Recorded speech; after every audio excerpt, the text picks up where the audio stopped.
এই পাঠ থেকে শিক্ষার্থীরা শিখবে data modelling, model building, communication results.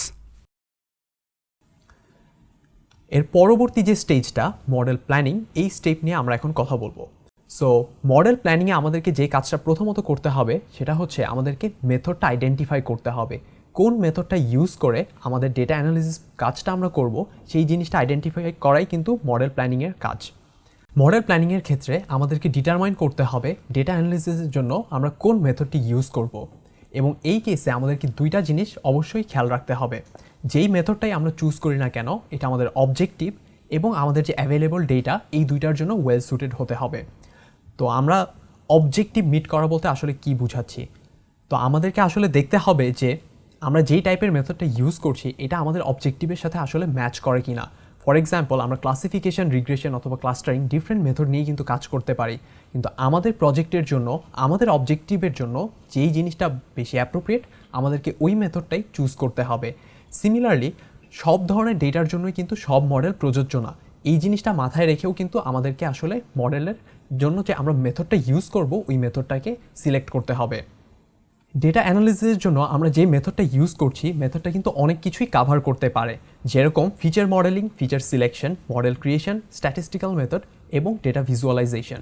তো আমরা যেই কাজটাই করি না কেন, আমাদেরকে আসলে আইডেন্টিফাই করতে হবে আমরা যেই মডেলটা ইউজ করছি ওইটার সাথে অ্যাপ্রোপ্রিয়েট হচ্ছে কিনা, এবং এর পরবর্তীতে আমাদের কাছে যে অ্যাভেলেবল ডেটা সেটটা থাকবে ওটাকে কিন্তু স্প্লিট করতে হবে। আমরা ট্রেন এবং টেস্ট, এই দুইটা ডেটা সেটই কিন্তু স্প্লিট করে ফেলতে পারি আমাদের ডেটাকে।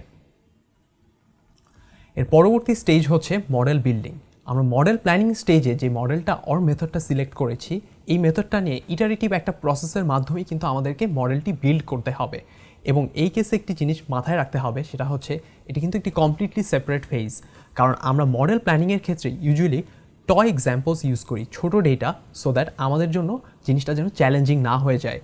কিন্তু যখন আমরা মডেল বিল্ডিংয়ের কাজ করব, তখন কিন্তু পটেনশিয়ালি অনেক বড় একটা ডেটা নিয়ে আমাদেরকে কাজ করতে হয়। সো এই ব্যাপারে আমাদেরকে অবশ্যই সতর্ক থাকতে হবে। এবং এর পরবর্তীতে আমাদের যে পারফরমেন্স ইন্ডিকেটরসগুলো আমরা সিলেক্ট করব, ওই পারফরমেন্স ইন্ডিকেটরস ওয়াইজ আমাদের মডেলটা অ্যাকচুয়ালি ঠিকমতো পারফর্ম করছে কি না, এই বিষয়টিও নিশ্চিত হতে হবে। অ্যান্ড আমাদের মডেল বিল্ডিং হয়ে গেলে এর পরবর্তী যে স্টেজ, এটি হচ্ছে কমিউনিকেট করা। সো কমিউনিকেট রেজাল্টস বলতে আসলে আমরা কি বুঝতে পারছি? তো আমাদের এখানে মেইন কোয়েশ্চেনটা হবে যে আমাদের প্রজেক্টটা সাকসেসফুল ছিল কি না, এবং আমরা প্রথম স্টেজে যে হাইপোথেসিসটা বিল্ড করেছিলাম, ওই হাইপোথেসিস ওয়াইজ আমাদের মডেলটি কাজ করছে কিনা ঠিক মতো, এই জিনিসটাও আমাদের নিশ্চিত হতে হবে। এবং আমাদের যে কি ফাইন্ডিংসগুলো থাকবে, এগুলোকে অবশ্যই আইডেন্টিফাই করে ফেলতে হবে। অ্যাট দ্য সেম টাইম আমরা দেখতে পাচ্ছি যে আমাদের যে রেজাল্টসগুলো থাকবে, ওগুলোর ভ্যালুগুলোকে আমাদেরকে কোয়ান্টিফাই করার চেষ্টা করতে হবে। আমরা কী ধরনের বিজনেস ভ্যালু এই প্রজেক্টটা থেকে পাচ্ছি, রিটার্ন অন ইনভেস্টমেন্টটা কেমন হচ্ছে, এবং advancement of the state of the আর্টগুলো কেমন হচ্ছে, এই জিনিসগুলো কিন্তু আমাদেরকে নিয়ে আসতে হবে।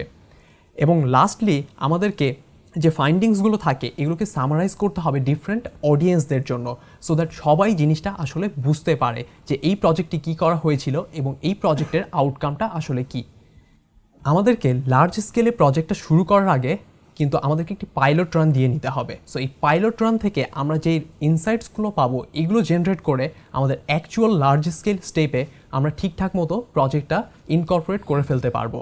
এবং লাস্টলি আমাদেরকে একটা জিনিস মাথায় রাখতে হবে যে আমরা যে মডেলটা বিল্ড করেছি, এটার কিন্তু রেগুলার আপডেট এবং রিট্রেন দরকার হবে, কারণ ডেটা চেঞ্জ হতে থাকে এবং মডেলও কিন্তু আউটডেটেড হতে থাকে।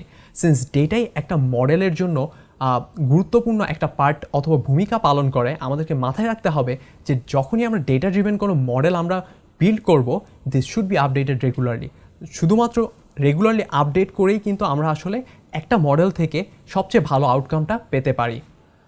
এতক্ষণ আমরা ডিসকাস করছিলাম ডেটা সায়েন্স প্রজেক্টে কোন ধরনের স্টেপস ইনভলভড থাকে। দেখা হচ্ছে পরবর্তী ভিডিওতে।